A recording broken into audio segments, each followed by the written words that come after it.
Bonjour à tous et bienvenue dans cette nouvelle édition de Dragon Mag. Je vous l'avais promis la semaine passée, nous allons consacrer une large partie de cette édition au mondial IHF féminin qui est en train de se dérouler. Bien sûr, l'équipe de France, mais aussi les résultats des autres Dragons qui sont en compétition.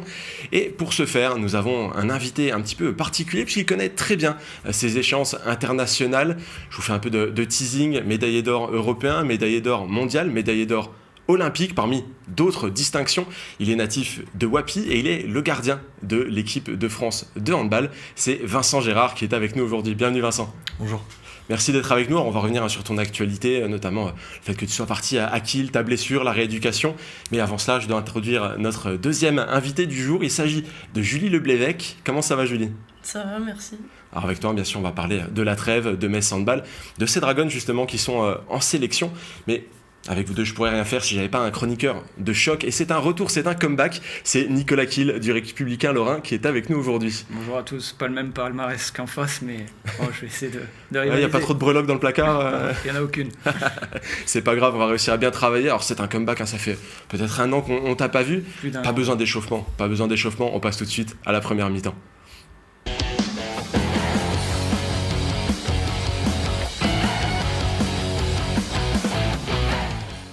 Alors Vincent, on va commencer avec toi.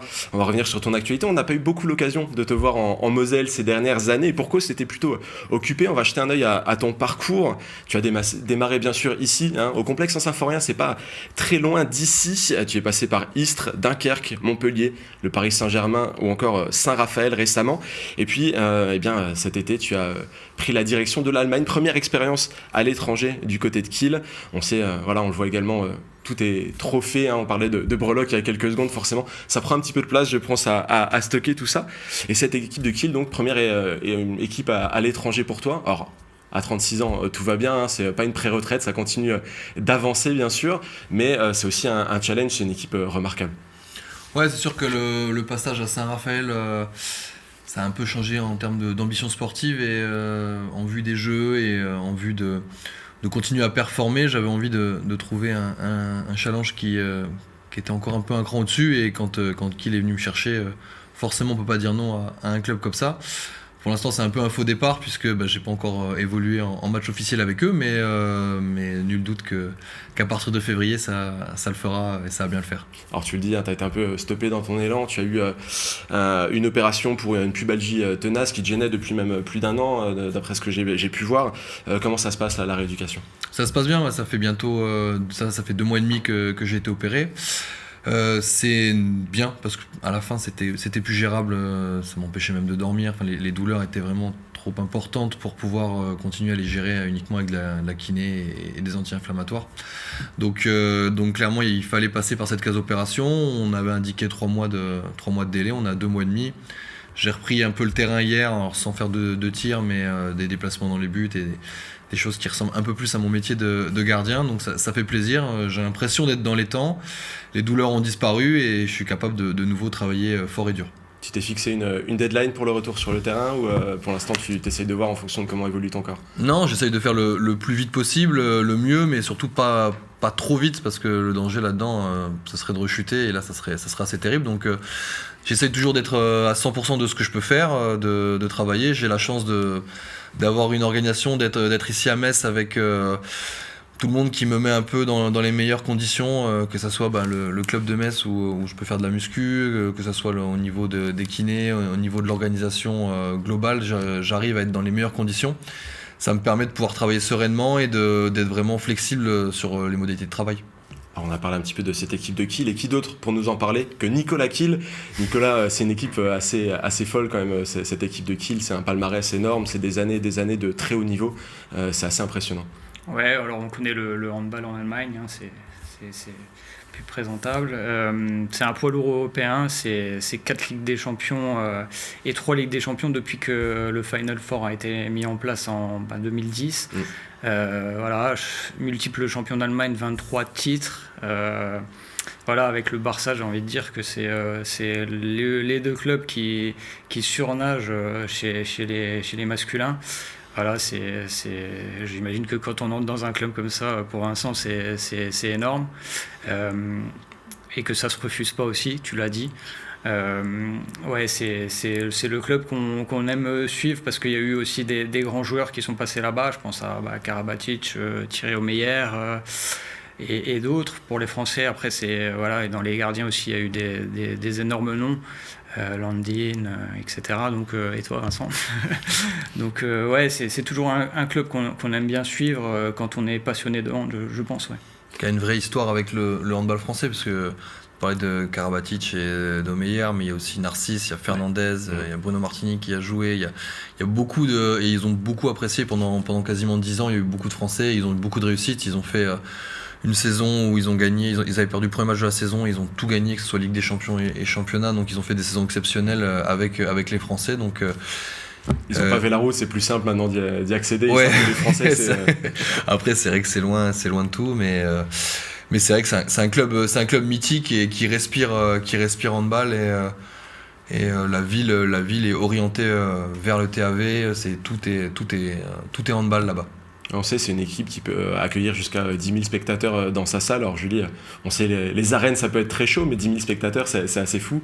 Et cette équipe de Kiel, handball masculin, handball féminin, peu importe, c'est vraiment quelque chose qui transcende les frontières du handball finalement. Oui, forcément, c'est un club emblématique. Qu'on fasse du hand féminin, masculin, nous, on suit un petit peu toute l'actualité. Et oui, c'est cette histoire que le club peut avoir, c'est impressionnant aussi. Alors Vincent, peut-être le point compliqué, c'est qu'en ton absence, il y a eu un joker qui a été recruté, pas des moindres. C'est un joker que tu connais plutôt bien en plus. Ça veut dire qu'il va y avoir de la concurrence à ton retour. Ouais, la concurrence, de toute façon, on vit avec. Après, chacun essaye de faire du mieux qu'il peut. Je dirais pas que j'ai pas d'inquiétude, mais je vais travailler. Je sais qu'en pleine possession de mes moyens, je suis tout à fait capable. Ils m'ont recruté pour tenir le poste. Et il y a beaucoup de matchs à jouer, il y a beaucoup de rencontres, il y a beaucoup de déplacements, il y a beaucoup de fatigue. Il peut arriver tellement de choses que ça sert à rien de tirer les plans sur la comète. Moi déjà, je vais retourner sur le terrain. On verra si ça sera avec l'équipe de France ou si ça sera un peu après. Ça dépendra de mon corps et de mes capacités à performer. Puis après, je rejouerai avec Kiel. Et puis ça va bien se passer. Il y a pas de... Le sport de haut niveau est fait de concurrence et de compétition et il n'y a pas de stress à avoir par rapport à ça. Il y a juste la volonté de donner le meilleur et puis d'avoir aussi la certitude de ses capacités. T'as cité l'équipe de France, il y a une échéance qui arrive très très vite, c'est le 15 janvier, c'est l'Euro qui s'organise. Alors là aussi, il y aura une certaine compétition au poste de gardien, parce que forcément, il y a du monde qui prétend à ce poste-là, mais pour toi, c'est aussi une vraie échéance, une vraie envie d'aller disputer cet Euro. C'est important, les échéances internationales comme celle-ci. Oui, c'est sûr. C'était quand je me suis fait opérer un objectif, une espèce de ligne d'horizon, de façon à être motivé et à se dire c'est pas février, enfin j'espère que mon retour sera pas février, mais ça sera avant. Après, à voir encore une fois dans quel état physique je serai. Il n'y aura pas de risque, enfin je prendrai pas de risque physique parce que le vrai objectif c'est quand même les Jeux Olympiques, un objectif on va dire réalisable physiquement. Si c'est possible, ça sera avec un grand plaisir et avec beaucoup de motivation, mais avant cela il faut déjà que j'arrive à retourner sur les parquets assez vite. Maintenant, forcément, les compétitions internationales en Allemagne, le premier match se jouera devant 55 000 personnes. Ça va être un truc qui va être assez énorme. Il y a envie, il y a l'envie. Il y a aussi beaucoup de bons gardiens en France actuellement, mais qui ont très peu d'expérience internationale, que ce soit avec l'équipe de France ou même en Ligue des Champions, parce que Samir, ça doit être peut-être son 5e match, il a dû faire 9 matchs de Ligue des Champions dans sa carrière, donc il y a aussi ça qui joue, il y a aussi, peut-être on en parlera tout à l'heure quand on parlera du mondial des filles, mais il y a aussi cette notion d'aborder les compétitions, de gérer les compétitions, il y a plein de choses qui rentrent en compte et l'expérience est quand même primordiale dans ce genre de compétition. Parce qu'on espère te retrouver avec l'équipe de France le plus tôt possible. J'espère aussi. On va pas attendre février.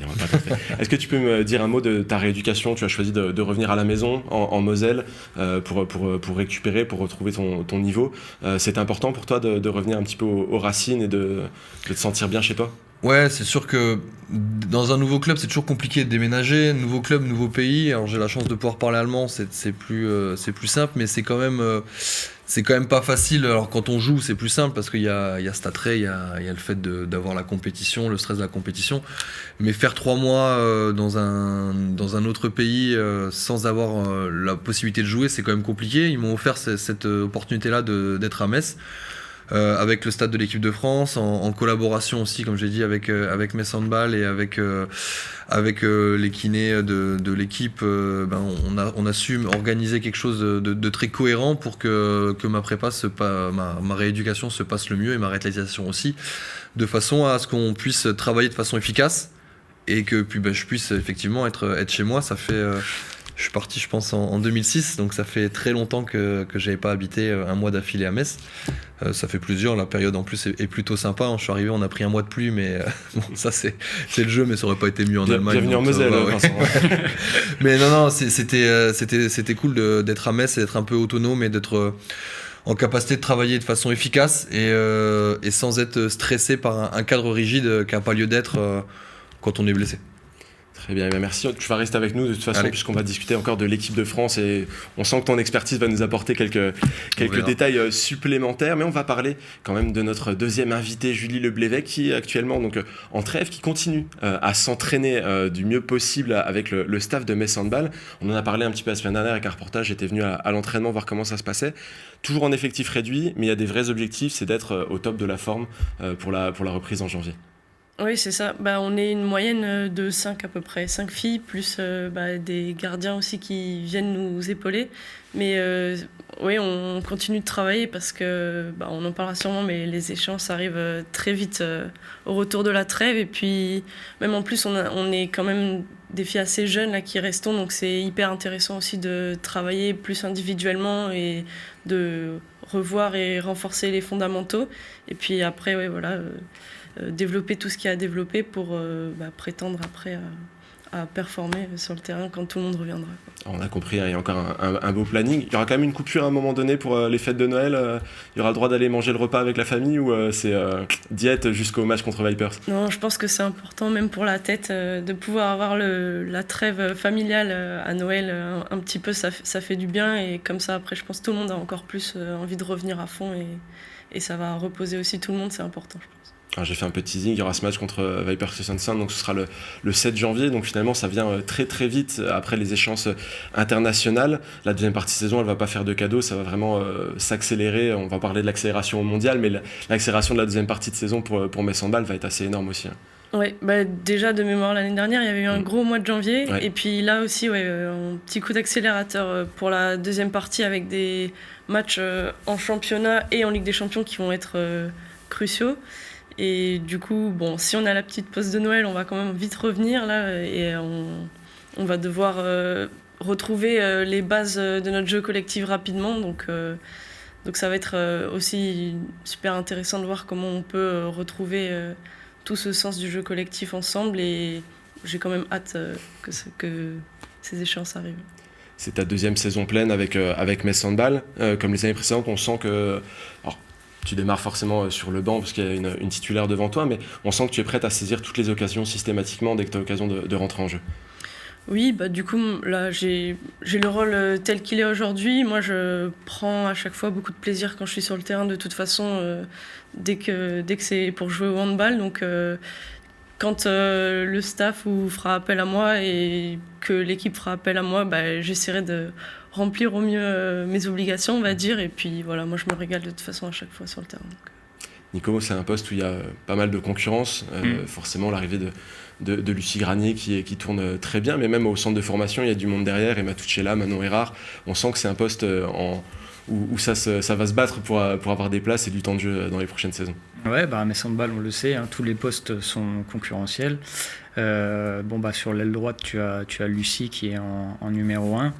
Et puis après, toi, tu grappilles ce que Manu te donne, et je trouve que tu le fais plutôt bien. Est-ce que c'est facile à gérer, ça aussi, de ton point de vue? Est-ce que c'est mentalement, tu étais prévu pour ça en début de saison? Ouais, quand même. Je pense que c'est toujours... faut s'adapter à chaque situation. C'est vrai que du coup, le fait d'avoir moins de temps de jeu, des fois, comme on veut bien faire, faut faire attention à l'équilibre, pas se mettre trop de pression et pas vouloir en faire trop et rester aussi dans son rôle, mais tout en prenant les occasions qu'il y a à prendre. Je pense que c'est aussi le devoir d'un sportif de s'adapter mentalement à gérer toutes ces situations. Et voilà, après, on ne peut pas acter les choses dans le sport, donc ça vient aussi au fur et à mesure. Je vois ce que j'ai pas sur le moment, et puis j'essaie de faire avec. Puis tu as une particularité, c'est que tu mènes des études aussi à côté. Oui. Ouais, je suis à l'ENIM à côté. Ça te prend aussi du temps. Ouais, ça prend. Ouais. Les années précédentes, tu travaillais avec Debbie Bond, surtout en début de carrière professionnelle.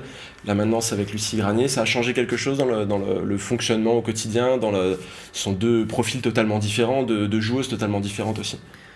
Je veux dire que ça a changé un petit peu dans la mesure où là, finalement, c'est Lucie qui arrive après. Donc moi, j'étais déjà là, donc c'est assez drôle parce qu'on a le même âge, mais j'ai essayé quand même de jouer un petit peu le rôle de la faire se sentir bien. Tu l'as accompagnée au début, bien sûr. Ouais, voilà. Mais après, de toute façon, ce genre de joueuse, tu les mets sur le terrain et après, il y a le talent aussi qui parle, donc ça n'a pas duré longtemps, et puis très vite ça a été moi après qui ai aussi recommencé à regarder pour voir ce que je pouvais prendre. Et puis je pense qu'il y a aussi le fait qu'on soit plus proche en âge, on apprend aussi encore un petit peu en même temps, et du coup on échange beaucoup encore, et comme avec Déby aussi, donc pour moi c'est super intéressant comme binôme.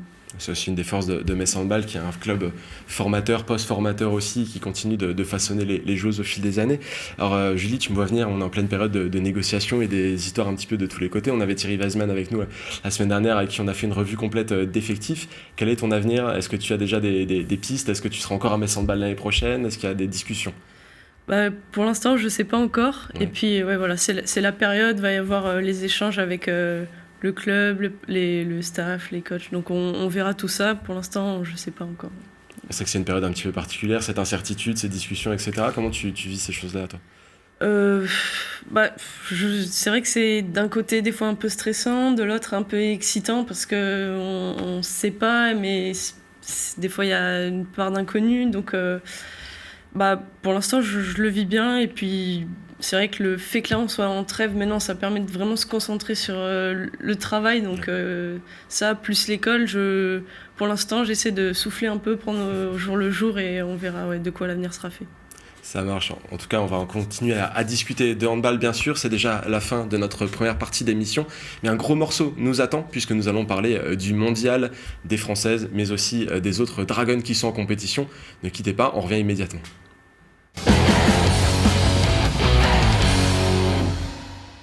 Et nous sommes de retour sur le plateau de Dragon Mag. Comme promis, nous allons parler largement du mondial IHF féminin qui est en cours du côté de quelques pays nordiques. Il y a pas mal de Messines qui sont en compétition. C'est notre deuxième mi-temps.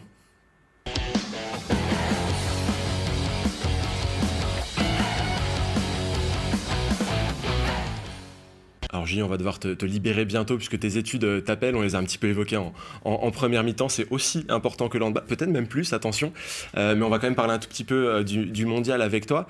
Est-ce que tu es tout simplement en contact un petit peu avec les joueuses qui sont là-bas, tu as un petit peu leur ressenti sur le déroulement ? Alors un petit peu, j'essaie de garder aussi la distance parce que je pense que ça doit être assez intense à vivre, mais après j'échange aussi un petit peu avec elles pour prendre des nouvelles ou encourager un peu. En tout cas, pour l'équipe de France, ça se passe plutôt pas mal jusqu'à maintenant, puisque l'équipe est invaincue. Les Messines se montrent plutôt bien. Est-ce que jusqu'à maintenant, elles t'impressionnent un petit peu, ces Messines-là qui sont parties avec l'équipe de France ? Ouais, j'ai l'impression qu'elles sont montées en puissance là collectivement, et puis après ça fait super plaisir de voir les filles avec qui tu partages le quotidien performer aussi et faire ce qu'elles savent faire en équipe de France et sur la scène internationale. Donc elles m'impressionnent comme d'habitude aussi, et je suis juste contente qu'elles puissent le montrer à cette échelle-là aussi, quoi. Il y a une joueuse que tu connais bien qui s'est montrée particulièrement sur le dernier match, c'est Sarah Bouktit, qui était encore, il y a un an, n'était pas encore tout à fait prévue dans les plans de l'équipe de France, et qui là nous a fait un joli 7/8. On sent qu'elle s'éclate avec cette équipe de France, elle saisit toutes les occasions elle aussi. Ouais, c'est super de voir que dès qu'elle est arrivée, elle a pu faire ce qu'elle savait faire à Metz et qu'elle a pu avoir un impact dès le début sans avoir peut-être cette période un petit peu là où de timidité plus ou moins. Mais bon, ça m'étonne pas de Sarah, elle est arrivée et puis elle a l'air de se faire plaisir, ouais, donc je suis contente pour elle. En tout cas, Julie, c'était un plaisir de t'avoir avec nous sur ce plateau. Comme promis, Merci on te beaucoup. libère, les examens, les études t'attendent et on va suivre avec attention, bien sûr, la deuxième partie de saison. À très bientôt. À bientôt, merci à vous. Merci. Et on va continuer bien sûr avec ce mondial IHF. On a encore pas mal de choses à raconter. Je vous propose un bilan des classements actuels. Bien sûr, il y a des matchs qui vont se jouer aujourd'hui. Ça va encore bouger. On va commencer avec le groupe 1 où on retrouve l'équipe de Croatie de Mia Brkić qui est un tout petit peu en difficulté. Une victoire, un match nul, une défaite. Mais la qualification n'est pas encore hors de question pour cette équipe qui a encore des matchs directs à jouer, qui a encore son épingle à tirer du jeu. Du côté du groupe 2, la France est en bonne place, invaincue comme on l'a dit, dans le sillage de la Norvège qui se démarque uniquement au goal average. Là aussi on va avoir des beaux matchs qui nous attendent puisqu'il y a une confrontation directe France-Norvège qui aura lieu dimanche. Ça va être certainement un match auquel il faudra prêter beaucoup d'attention. Et pour ce qui est du groupe 3, on a le Danemark de notre trio danois préféré et l'Allemagne d'Alina Greisels qui sont dans une drôle de situation puisque le Danemark est tombé contre le Japon. C'est une petite surprise quelque part pour ce pays organisateur. Et puis donc l'Allemagne qui en a profité pour passer devant au classement. Mais là aussi, on a encore de beaux matchs. Les deux nations vont se rencontrer pour une sorte de petite finale de groupe lundi, à moins que la Pologne ne crée la surprise entre-temps à nouveau contre le Danemark, ce qu'on ne souhaite pas à notre trio danois de Metz Handball. Mais revenons à la France, on va retracer le parcours, puisque tout se passe plutôt bien, même s'il y a eu quelques frayeurs dans le match contre l'Angola, le premier match qui a eu lieu dans cette compétition. Vincent, ces matchs d'ouverture, ils sont toujours un petit peu particuliers, il faut prendre la température de cette nouvelle compétition, se mettre au diapason aussi. Il y a plusieurs choses. Déjà, une compétition, c'est très long. Si elles vont au bout, il y aura eu 9 rencontres. L'intérêt, c'est de pas d'être très performant et en forme au début, parce que forcément, de maintenir un pic de forme pendant 15 jours, même 18 jours, je pense, c'est pas possible. Donc forcément, c'est un peu compliqué d'être en forme. Il y a le stress du début. Il y a aussi le fait qu'au début, les écarts sont quand même nivelés, puisqu'il n'y a pas la fatigue. Il n'y a pas encore un premier match contre l'Angola. L'Angola a envie de donner tout ce qu'elle a. Il n'y a pas de fatigue, il n'y a pas de blessure. Donc forcément, c'est toujours plus compliqué, c'est toujours plus accroché. L'important, c'est de s'en sortir. Elles s'en sont sorties, ça a été par un mouchoir de poche, mais elles s'en sont bien sorties. Et après, on voit effectivement qu'elles montent en puissance, que l'expérience, que le travail physique paye et continue à payer. Et forcément, on attend cette finale de poule contre la Norvège dimanche. Avant ça, il y aura la Corée du Sud. Ouais. Mais si ça se passe comme prévu, ça sera ça. Et c'est le planning qui aura été prévu, je pense, en amont par le coach. Donc pour l'instant, les voyants sont au vert. Il y a un retour de Laura Flip qui fait que le groupe va de nouveau être au complet. Donc les voyants sont au vert, mais le plus dur commence avec ce quart de finale. Ouais. Nicolas, je reviens sur l'Angola. On a vu la lucarne sur Geffran de Stelvia Pasquale, mais surtout la dernière action où c'est finalement un peu le poteau qui sauve l'équipe de France. Pour un début de compétition, ça aurait été malvenu avec les ambitions de l'équipe de France de se manquer sur une situation comme celle-là. Oui, ça aurait été sûrement compliqué de démarrer sur un match nul ou une défaite. Et elles sont sorties. Et elles ont enchaîné, comme l'a dit Vincent. Elles sont en train de monter, j'ai l'impression, en puissance. Il y a toujours des réglages à faire. Une prise de température en début de compétition, c'est jamais évident. Et puis, je pense qu'elles sont aussi programmées pour ce genre de phase, à monter en puissance. Donc voilà, le révélateur, ce sera dimanche contre la Norvège. On aura déjà un bel aperçu de ce que vaut vraiment l'équipe de France et ça va être vraiment un match intéressant à suivre des deux côtés. Pas tant que ça, puisque ça sera un match qui... Il y aura qualification quoi qu'il arrive. Donc, et je ne sais pas si entre l'Espagne et les Pays-Bas, le classement aura déjà été établi, mais il n'y a pas de calcul à faire, mais... Je pense qu'on peut plus ménager les effectifs dans le cadre d'un match qui ne sert pas à grand-chose. et de se dire c'est le prochain, c'est celui 2 jours après qui compte. Donc effectivement, il n'y aura pas non plus un enjeu tel qui... La vraie compétition commencera quoi qu'il se passe en quart de finale. Et peut-être même que pas l'échec, mais le résultat un peu poussif du premier match permet de remettre tout le monde vraiment d'aplomb et se dire quand ça se passe trop bien, il y a toujours un moment où c'est difficile, alors que là on sait vers quelle compétition on se dirige, avec la Slovénie au premier tour qui est un bel adversaire, qui a déjà posé des problèmes et qui a déjà battu la France, je sais plus en quelle année, mais il y a 4 ou 5 ans. La Slovénie d'Anagros, de toute façon, qui est toujours très performante quand elle a l'occasion de se montrer. Elle est un peu blessée, mais elle commence à revenir tranquillement à son meilleur niveau. Donc une compétition, c'est pas un sprint, c'est un marathon qui finit effectivement par un sprint, et ça sera ce quart de finale là qui décidera de est-ce que la compétition elle est réussie avec l'objectif d'atteindre des demi-finales, ou est-ce que c'est un échec avec une défaite en quart de finale. D'ailleurs, on parlait de matchs qui comptent pour du beurre, entre guillemets, contre la Norvège. Il y en a eu un l'été dernier.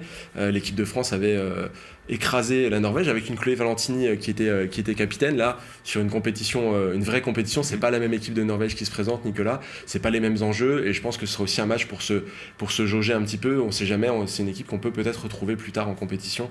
On a un souvenir de la dernière compétition internationale où c'est la Norvège qui élimine la France d'ailleurs. Oui, comme tu le dis, on peut le retrouver un peu plus tard dans la compétition, donc ça va être intéressant. Alors peut-être que, Vincent, tu le disais, ça va aussi permettre de faire souffler les organismes et de faire un peu tourner. Ce serait bien, parce que c'est une compétition longue, mais pour revenir juste sur Chloé, elle est incroyable quoi, depuis le début de la compète, et avec mes handball aussi depuis le début de saison, depuis qu'elle a pris le brassard de capitaine. Je trouve qu'elle a encore passé un cap supplémentaire, à tous les niveaux, j'ai envie de dire, mentalement, physiquement, et sur le point de vue du handball pur et dur. C'est une fille qui est impressionnante. Elle a une régularité incroyable sur ce début de saison. Alors j'espère que pour elle ça va continuer durant la compétition, mais parce que l'équipe de France en aura bien besoin. Et elle est incroyable là, sur ce mondial. On parlait un petit peu de rotation. L'équipe de France a un tout petit peu déjà fait tourner contre l'Autriche, avec des joueuses qui avaient moins de temps de jeu, qui ont pu en profiter. D'ailleurs, c'était un festival un petit peu offensif. Je l'ai cité avec Julie tout à l'heure. C'est Sarah Bouktit qui s'est beaucoup montrée avec un 7/8, et pas seulement sur des tirs faciles. On a eu un tir, je crois, du milieu de terrain. On a eu des situations assez intéressantes dans ce match. On sent qu'il y a la volonté du côté de UV Crumbles de faire en sorte que toutes les joueuses soient impliquées et que tout le monde soit vraiment dans le projet pour cette fameuse montée en puissance qu'on évoquait un peu plus tôt.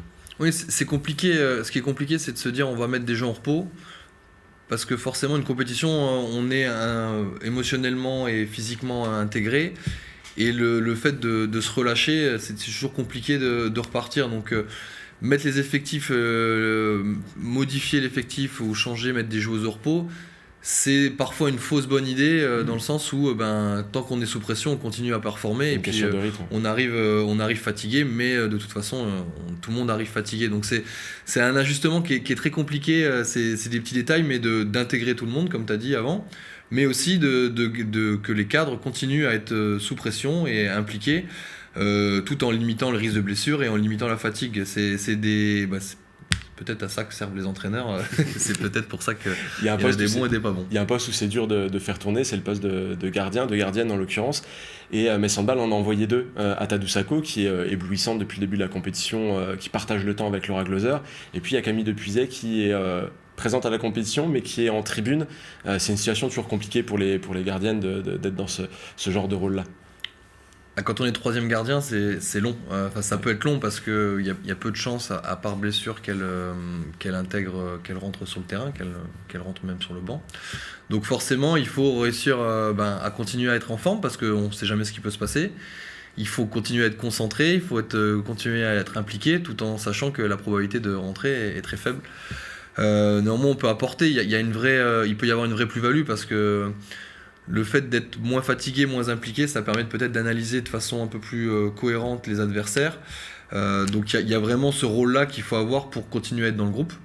Mais c'est vrai que c'est pas facile. C'est pas facile de voir. Et puis plus la compétition avance, plus les joueuses sont dedans, plus les joueuses sont dans leur bulle. Et de pas jouer, ça met forcément quelque part un peu à l'extérieur. Nicolas, on parlait rapidement d'Atadou Sakho, elle est impressionnante. On l'a trouvée très impressionnante en Ligue des Champions avec Metz Handball, on l'a trouvée très impressionnante en championnat avec Metz Handball. Là, elle est très très impressionnante avec l'équipe de France, alors que finalement, elle, au début de sa carrière internationale avec l'équipe de France, elle cartonne. Ouais, elle découvre l'équipe de France et on a l'impression que ça fait des années qu'elle y est pour autant. Donc, ouais, elle s'est très bien intégrée. Alors, j'avais pas de doute là-dessus, connaissant la femme qu'elle est. Et ouais, elle est sur les bases comme Chloé du début de saison de Metz Handball, c'est-à-dire que rien ne la touche vraiment. Elle est sur des performances qui sont très régulières à chaque fois. Et comme je l'ai dit auparavant, j'espère aussi que ça va continuer pour elle parce que forcément, un poste aussi important que gardienne, ça peut modifier la donne sur un match qui serait serré dans les prochaines séances. Donc ouais, elle est au rendez-vous et c'est pas une surprise pour moi. Ouais, alors rappelons-le, elle est pour le moment à 38% d'arrêt, elle est à 30 sur 80, mais elle a eu des situations vraiment remarquables. Et on sait aussi à quel point elle apporte une énergie quand elle est sur le terrain, donc ça va être vraiment une vraie plus-value pour l'équipe de France. Mais je vous propose de quitter un petit peu l'équipe de France, on va parler des performances des autres Messines qui sont dans la compétition. Et je voudrais commencer avec l'Allemagne et Alina Greisels qui tire l'Allemagne à flot. Il y a eu une petite frayeur face au Japon, un bloc sur le tir de la gagne, et Xenia Smith a un petit peu sauvé l'équipe dans la dernière situation. C'est pas encore la même Alina que celle qu'on voit à Metz Handball, c'est-à-dire qu'à Metz Handball elle est encore en train de se développer, mais avec l'équipe nationale elle se transcende vraiment.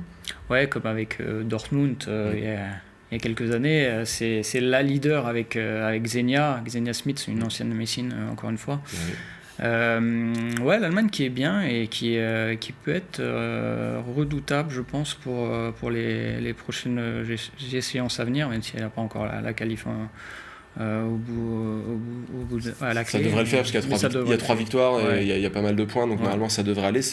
Elles sont à la lutte avec le Danemark dans leur poule où ça devrait normalement passer pour la qualification sans trop de problèmes. Alina Greisels, elle est pour le moment 10e meilleure buteuse du tournoi, 23 réalisations en 32 tirs, 72% de réussite. Ce qui c'est pas anodin quand même, 72%, on commence à parler de jolis chiffres, Vincent. Sur la base arrière, oui, c'est clairement c'est plus des pourcentages déliés que derrière, donc effectivement elle tient bien la route et forcément on sait dans une compétition, encore une fois, il y a besoin c'est quand même un temps court, donc une joueuse en forme, elle peut potentiellement être en forme sur toute la compétition. Donc forcément c'est top. C'est toujours un peu particulier d'enchaîner, de changer de mode de réflexion, de passer, elles étaient coéquipières, elles passent adversaires, on se rencontre, on change un peu, c'est comme si on prenait, parce que faut pas se leurrer, c'est quand même tout le temps les mêmes joueuses qui se rencontrent, que ce soit en Ligue des Champions et donc en fait là on reprend tout, on mélange tout le monde et puis on redispatche et puis chacun ça change d'équipe. C'est quand même des situations qui sont au début, quand on n'a pas l'habitude, un peu étranges. Il y a des joueuses forcément qui peut-être si elle vient d'arriver à Metz et que elle n'a pas encore tout à fait ses repères, la barrière de la langue, ça peut être un peu plus compliqué et s'épanouir complètement en équipe nationale pour revenir encore après plus forte pour la deuxième partie de saison. On va parler du Danemark à présent, donc on l'a un petit peu évoqué, il y a eu ce couac face au Japon, mais il y a Christina Jorgensen, elle aussi, qui continue de surnager, elle est dans la même dynamique, 22 buts en 38 tirs, alors le pourcentage est un peu plus faible, mais c'est quand même 58%, elle est top 15 de la compétition, et elle est également dans le top passeuse, et ça, c'est une stat qu'on n'a pas forcément en championnat, mais on sait que Christina Jorgensen, c'est une passeuse hors pair, elle a déjà fait 16 passes décisives. Nicolas, elle est sur sa lancée en fait, c'est presque plus surprenant désormais. On va répéter ce que j'ai dit avec les Messines d'avant, mais ouais, c'est une pièce maîtresse c'est devenu une pièce maîtresse parce qu'elle l'était pas il y a quelques années encore du Danemark et elle aussi elle est vraiment en train de passer encore un cap supplémentaire. D'ailleurs sur ce début de saison avec Metz Handball, elle est incroyable, elle a des stats énormes. Et avec l'équipe du Danemark, elle a un rôle clé de demi-centre, c'est la pièce maîtresse, elle récite le handball, donc ouais, c'est aussi une fille dont ce n'est pas étonnant de la retrouver à ce niveau-là, elle est sur les performances de club, donc pourvu que ça dure, j'ai envie de dire. On peut citer aussi bien sûr les performances de Luis Burgard qui, plus discrète mais efficace tout de même, est sur un 9 sur 11 au tir, et puis elle est toujours omniprésente aussi sur la partie défensive. Et Anne Mette-Hansen 8 sur 11, donc on sent que nos Messines sont plutôt bien calibrés au niveau du tir. Vincent, elles ont eu cette sortie de route contre le Japon. Quand on est un des pays organisateurs, c'est aussi un peu particulier d'avoir cet échec-là, mais parfois c'est aussi un bon rappel à l'ordre pour la suite de la compétition. Ça peut être compliqué de jouer à la maison parce que effectivement le public porte. On voit le dernier but là qui est le dernier but du Japon qui est incroyable. Il a dû faire mal celui-ci. Ouais, et puis c'est surtout il fait une action rondement menée sans temps mort avant donc sans avoir été annoncé par le coach. C'était je sais pas si ça avait été peut-être prévu en amont, mais c'est quand même c'était une super action. Et sur ce but-là, rien que pour ça, le Japon mérite de gagner. Mais oui, jouer à domicile, c'est compliqué. On a l'habitude du public qui porte, qui peut pousser. Mais plus ça devient difficile, plus ça devient serré, plus la pression elle peut se retourner, et on peut sentir la pression on sait qu'on a les copains, on sait qu'il y a la famille, qu'il y a les gens, que le Danemark c'est un pays de handball, et donc forcément il y a les médias, il y a toute cette pression là qui peut se retourner, et au final c'est aussi parfois très compliqué de gagner à domicile. Là c'est une défaite contre le Japon, espérons que pour elle que ça soit pas rédhibitoire. Ça va être compliqué au niveau du goal average, il va falloir commencer à sortir les calculettes, mais c'est quand même toujours difficile de jouer à domicile, et puis tout autre résultat qu'au moins une qualification en quart de finale, ça serait un échec sportif, et ça peut même se transformer en échec économique, parce que après il faut remplir les salles sans le payout. C'est ça. Est-ce que tu penses vraiment à cet effet piqûre de rappel, où ça peut les relancer pour les 2 prochains matchs avec un esprit un peu plus conquérant ? Je crois pas que quand on joue à domicile, on arrive à un match la fleur au fusil, donc je pense que c'est plus difficile à gérer que le fait de dire oui zut, effectivement on avait oublié qu'il fallait jouer au hand. Non, je pense plutôt que ça va être un gros travail mental pour elle aujourd'hui là, pour se remettre dans le droit chemin. Et le début de leur prochain match risque d'être intéressant, parce que effectivement elles vont essayer peut-être d'y mettre encore un peu plus pour faire oublier cet échec là qui, vu le format très sympathique de compétition que nous concocte l'IHF tous les ans, ça permet d'avoir des échecs, donc au moins un. Donc elles ont grillé leur joker, à elles de faire attention maintenant. Alors maintenant, on va regarder bien sûr la suite de la compétition avec attention, parce que ça va vraiment s'accélérer. Maintenant, ça va devenir très rapidement des matchs coup près. Il reste grosso modo 2 matchs de ce tour principal. Je vous rappelle les prochains rendez-vous. Donc la Croatie de Mia Brkic qui a rendez-vous avec le Cameroun samedi à 18h, avant de rencontrer la Hongrie lundi à 18h. L'Allemagne d'Alina Greisels qui joue ce soir face à la Serbie, avant de disputer son dernier match de poule du tour principal face au Danemark. Là, ce sera un gros match aussi. Ce sera lundi à 20h30. Pour le Danemark, il y aura encore avant ce match, il s'agira de ne pas se tromper, ce sera face à la Pologne qui se tient un petit peu en embuscade, c'est samedi à 20h30, et la France a rendez-vous avec la Corée ce soir, avant de se mesurer à la Norvège, ce sera dimanche à 20h30, là aussi on l'a bien évoqué, c'est un match très intéressant qui va se présenter à nous, match qui va préparer la suite, match qui va permettre de faire tourner, ou vraiment match qu'il faudra avoir comme référence pour aller chercher la première place et s'assurer un bon tirage au sort. En tout cas, c'est déjà la fin de cette émission. Merci à nos invités d'avoir été présents. Vincent, on te souhaite le meilleur pour le retour à la compétition. On sent que pour toi aussi ça s'accélère, on a hâte de te revoir sur les terrains. Nicolas, très bon retour, bravo. On te lit bien sûr dans le Républicain Lorrain. On espère te revoir sur ce plateau bientôt. La semaine prochaine, il se pourrait qu'on parle encore du mondial, bien sûr, parce que ce ne sera pas fini. On a encore de belles choses à évoquer. Mais on parlera également peut-être de formation du côté de Metz Handball. J'en dis pas plus. Je vous dis à la semaine prochaine. Et d'ici là, profitez bien du mondial.